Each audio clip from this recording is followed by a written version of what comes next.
Hello and welcome. This is the abbreviated West Virginia University football podcast at earsports.com. That is a Paramount presentation, and I guess so am I.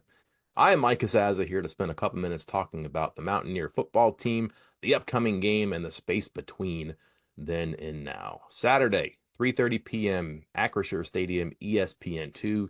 It is the 107th backyard brawl between WVU and the Pitt Panthers, the highlight of the non-conference schedule, even though West Virginia opened up with a home game against number 8 Penn State. Penn State hadn't been here in 32 years. Familiarity breeds contempt. The history, the tradition, the longevity of the Pitt West Virginia series, longer, better, stronger, and more recent too. That's why I think you could pin the biggest game ribbon on this one. Also, some significant stakes attached to this that we'll get to.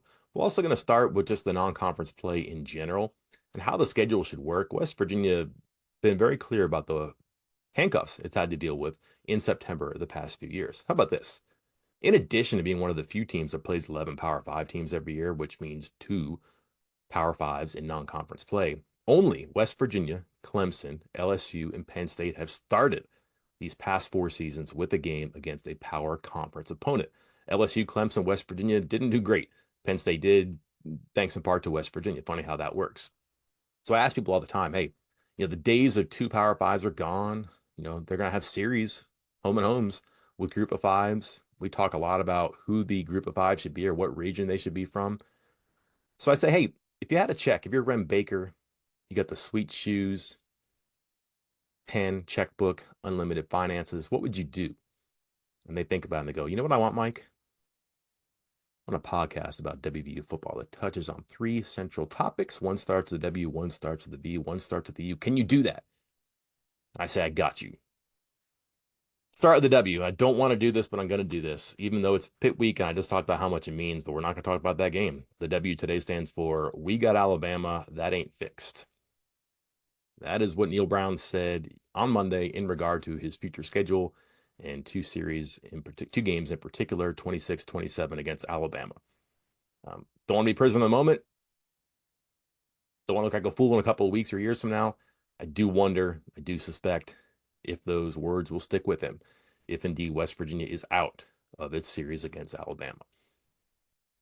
It's something else to think about getting an opportunity to play Alabama and then saying no thanks because the non-conference schedule has been hard and the results haven't been good and you've struggled to get momentum going into conference play. It's difficult to hear that if you're a player then, now, and in the future. West Virginia beat good teams to find and maintain footing at or near the upper echelon of college football. Sometimes in bowl games, sometimes in non-conference play. West Virginia has scheduled ambitiously before, even recently, and was celebrating a chance to play Alabama. But now you're just kind of saying, I don't want to be 0-1. Not that I might be 1-0, or this could be good for the program, or that, by the way, you're ultimately judged on what you do in the Big 12 right now. And if you win the Big 12, fine, you're good. That's what we've heard about this new, exciting, inviting Big 12. Just think it's kind of counter to what West Virginia football, West Virginia sports, maybe even West Virginia, the state, has been about, has talked about, has believed in for so long to have an opportunity and then say, no, thank you.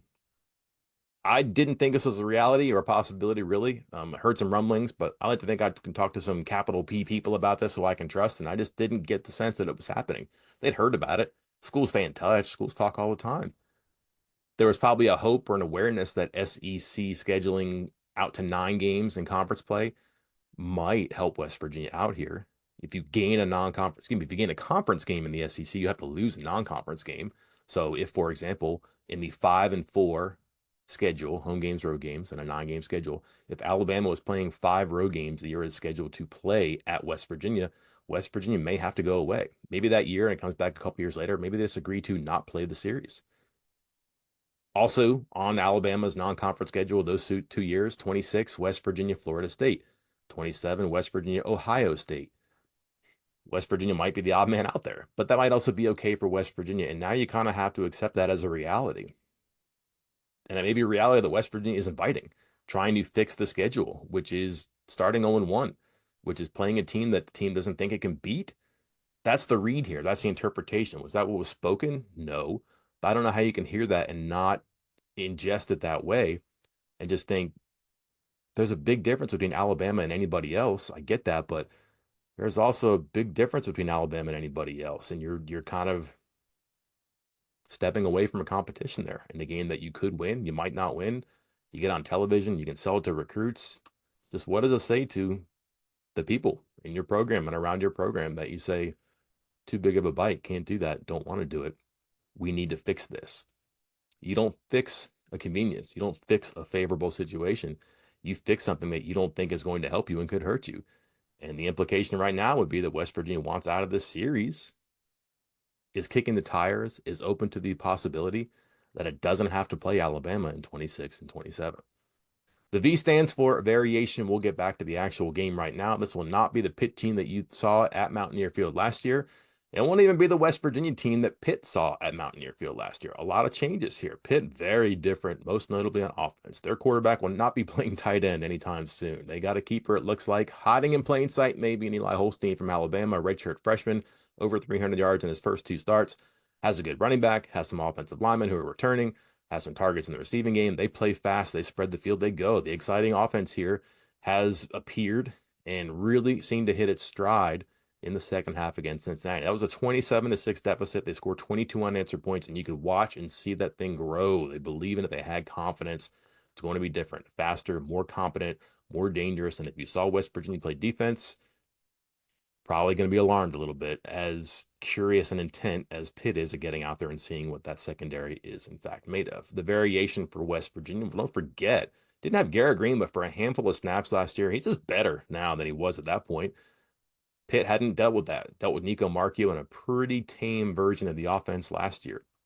We'll also see some variation from the defense for West Virginia. Edward Vesterinen, likely out.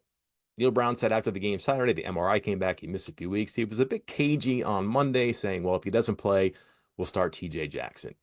There's a chance that the defensive line could be okay because it might be different. TJ Jackson's a better pass rusher, twitchier, quicker, might be more productive in the backfield than Vesterinen. With Vesterinen, you lose consistency, effort, a model performer. That's okay, but you might have something more active and thus more effective from the defensive line. Silver lining, green grass, I get that. We'll see what happens. There's also a great opportunity for players like Hammond Russell and Asani Redwood, people who have been backups, who will still be backups, it sounds like, but will get an elevated number of snaps, more exposure they've been working for, but they haven't been able to reach because of people in front of them or obstacles in front of them, like playing time limited by injury or just not being old enough or strong enough or wise enough to play at this level. All that stuff is out of the way right now. They've been hurt. They've been rehabbing, recovering, coming back, and they're there now. They've been effective so far. Now you get them a few more snaps. And just for fun, watch some true freshmen. Nate Gabriel and Elijah Kinsler. Can they play inside and outside and help? We'll see. It'll be a different look. What the West Virginia faithful hopes is different. There would be the performance of their secondary. It just falls in like the cornerbacks. They're going to talk a lot about getting pressure on the passer and some of their underneath coverage and the linebackers and the spears being better. Sure, that would help, but you're going to have to cover people and stick to receivers if you're playing corner and nickel and safety. And it does sound like that the Mountaineers are certainly aware of that, and they're kind of being more competitive about snaps and playing time at cornerback in particular in practice. That means Aiden Garnes and probably in particular Garnett Howes will have to impress to play and play as much this week. If not, watch for people like Dantes Fagan, TJ Crandall, and even Jacoby Spells, who's back in a capacity similar to Redwood and Russell, if he can take advantage of an opportunity that is increased and new players, new playing time, different allocation of snaps, perhaps the performances are better. And our U here stands for upheaval because Pitt fired its athletic director on Monday. And sometimes you fire your athletic director so you can hire somebody to fire your football coach.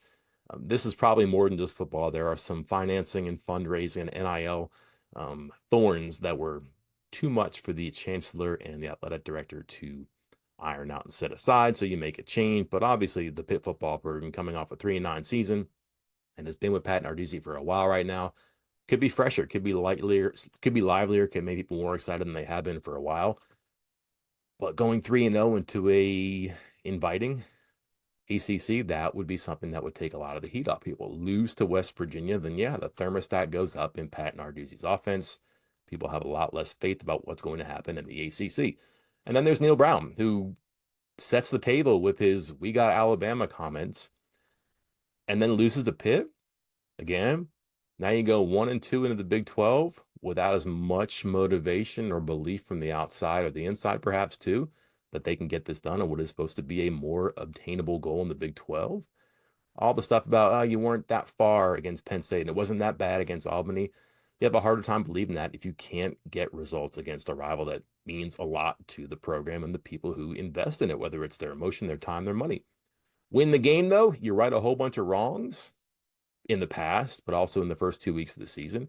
Maybe you were closer than it looked like against Penn State. Maybe the Albany game was a bit misleading because you weren't showing everything to everybody. If you're better on Saturday, more effective on offense, more stubborn on defense, just better all around, and you look like a team that can beat in the Big 12, takes a lot of heat off people here. But lose to Pitt, have a losing non-conference season going into who knows what in the Big 12, could be a long couple of months in the football program. So, yeah, what an opportunity for the victor here amongst a bunch of unknowns for the present and even the scheduling future.